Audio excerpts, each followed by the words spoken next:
Jerker.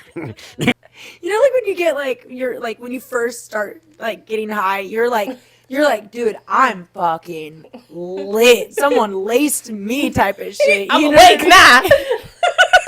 My friend was like, Oh, this is starting. Oh, we're starting. hey everybody, welcome back Hey, to the guys. Foolery podcast. We are on episode. We don't know, but we're being consistent. We haven't missed a weekend yet. You guys, we've already been at this a month. That's crazy. That's crazy.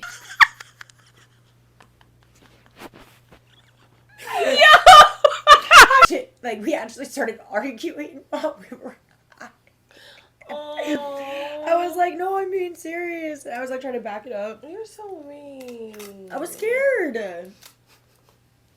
No, because that's why me and you had bumped heads about Simon, because you commented under my fucking Facebook picture and told me that you thought I had cancer too. Did I really? Yes! Yes! I was literally taking a picture. I felt so cute and confident. I had a fucking beanie on, and you said, why does it look like you have cancer? Like, girl, who jokes like that? I have all of our cameramans just fucking I should have wore leak proof underwear. Hell no! Hell no! This bitch is choosing the wrong time to go cotton free! I felt you so hard earlier when you said that. Everybody looks at me like I'm so gross for going pad free. I go natural. I'm a free bleeder. I be painting the town red. Quit playing with me. Pray with me. Okay. We're gonna start off with. Oh yeah, so I wanted to jump in really quick. How was your week? I had to go to Home Depot. I had to get a gallon of paint. I had to fix the Really? baseboards. I'm still working on those baseboards. Are you being serious? I'm being. What so color serious. did you go with for your I'm baseboards? gonna end up. They're all white. They're all white. Okay. But I fucked up on the measurements, so I had to literally go and buy a whole nother baseboard. Damn, girl. It was very disappointing. And then the paint I got polar bear, white polar bear. Okay, period. For the inside, Mhm. I lightened it up so it doesn't look so dark in there.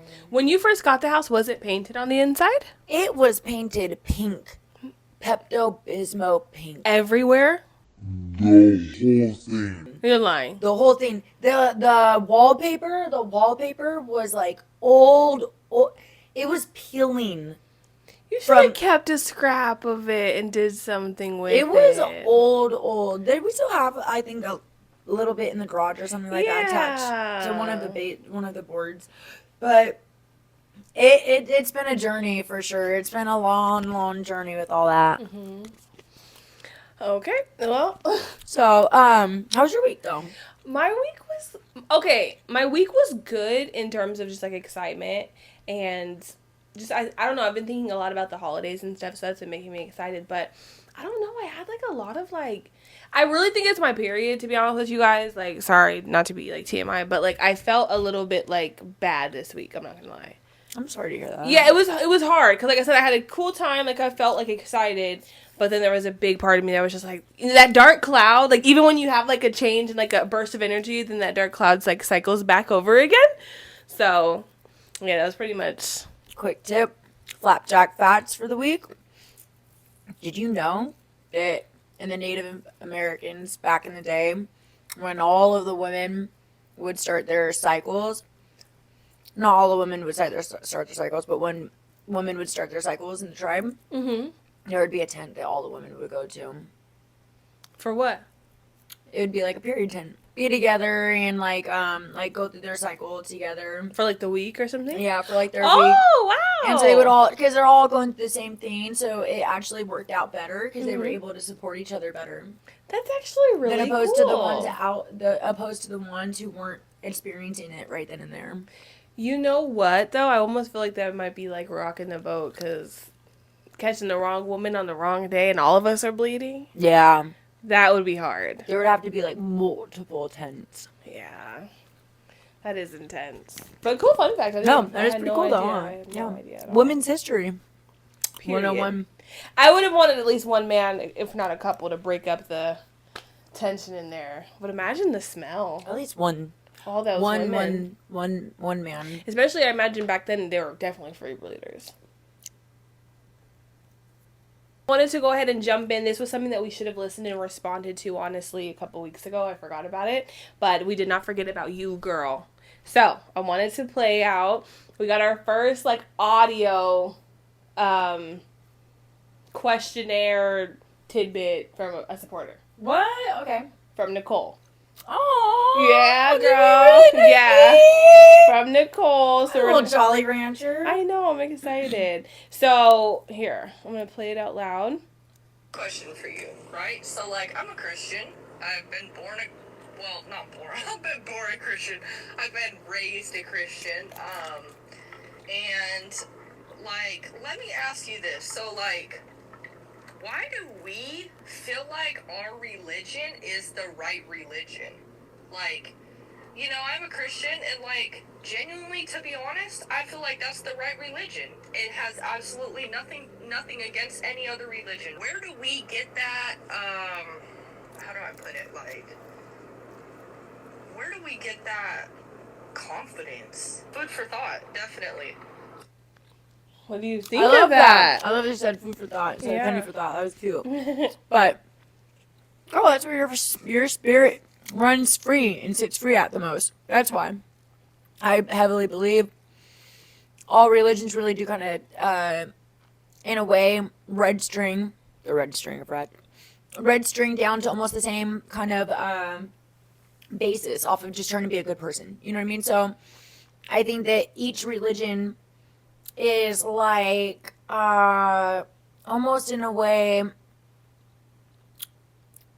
I can't use that as an example, but it's where your soul sits free the most at. I don't know what I believe in. I believe in many things. I would say more of spiritual. I would never claim just one religion, and if anything, I also have more arguments on the topic of religion. Well, what do you mean by this? And well, what does this mean? And I know, that's pretty much my aspect of it. But to answer her specific question, I would think part of what you said, I agree. It's definitely depending on, I feel like you're heavily influenced or you push away from what you were raised in your house. So, if you guys were raised growing up Christian, more than likely you're going to be Christian, or you're just going to choose to be something completely different because maybe it was pushed on you a bit too intensely, or you just simply disagree. And you find other things, and you go to college, or you have relationships just like homeboy that we were talking about. Imagine you wanted to get in on that. That happens too after being raised Christian or Catholic or this or that. Things change. People go to jail and come out. Oh, yeah, that's true. Totally different, but...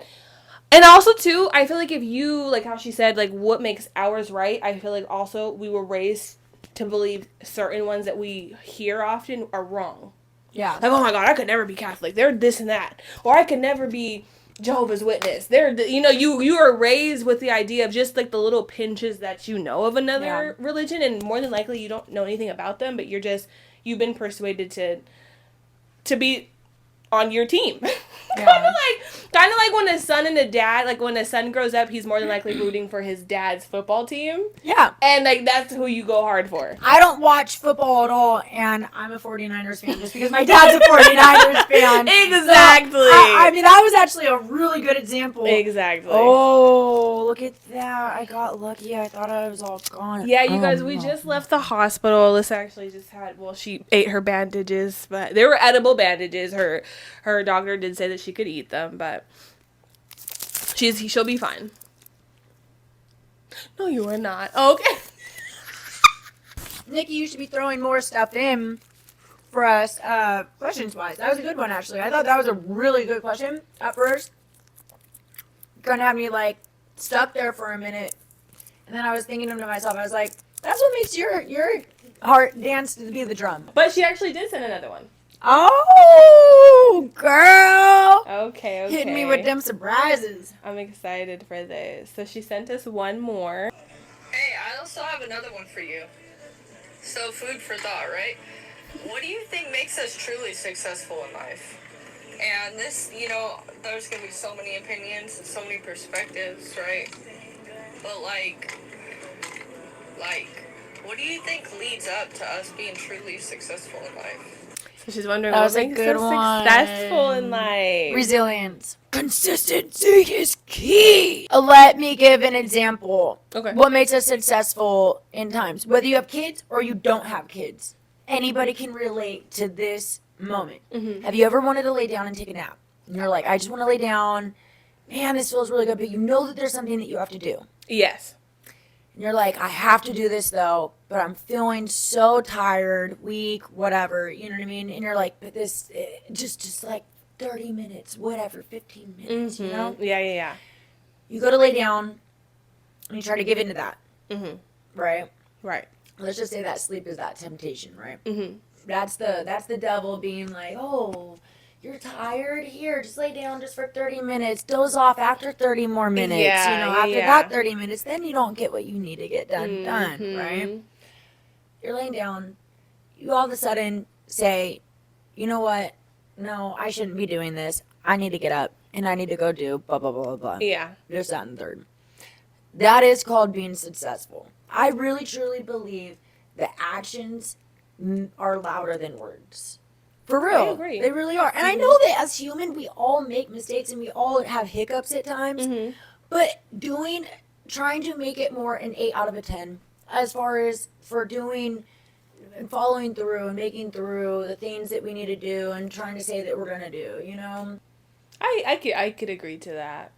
Because I think the way you're putting it is there's so many other measures in ways like that being successful. There's some so people much don't, to make us unsuccessful. There's some people that don't think that anywhere near like the office or the job finances are successful. But like if I grow up a good dad, if I grow up a good parent, if I am breaking generational curses and different, in those ways people measure that as success. That was a good example too. That was an outside of the box one as well. That was a good one. I like that one actually. That was a really good one. Your phone is just making all kinds of sorts of noises today. She's acting like my girl. I'm all